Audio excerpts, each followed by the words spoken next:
What is aperture? Simply put, an aperture is a hole in the lens that allows light through the camera to take a picture.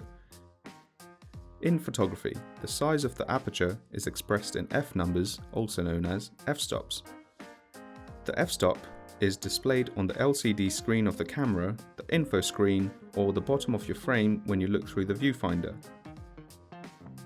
The common f-stops ranges from f1.4 to f22, however, it is not limited to these sizes. The smaller f-stop means a larger aperture and more light goes through, while a larger f-stop means a smaller aperture and less light goes through. For example, f1.4 is larger than f2.8 and much larger than f16 or f22.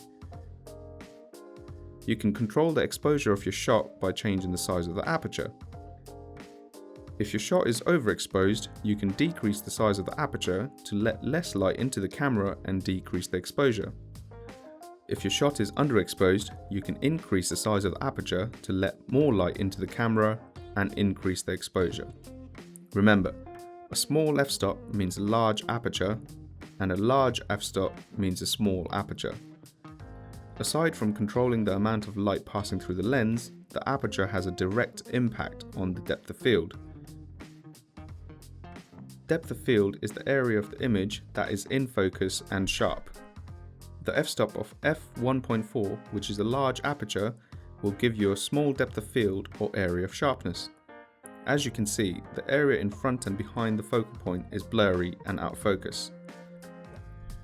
As you increase the f-stop, which decreases the size of the aperture, the depth of field will get larger. This means the area in front and behind the focal point is less blurry and more of the image will be in focus.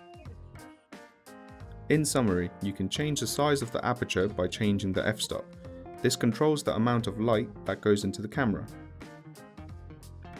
Changing the size of the aperture also changes the size of the depth of field, or the area of sharpness. A large aperture is a small f-stop and a small depth of field. A small aperture is a large f-stop and a large depth of field.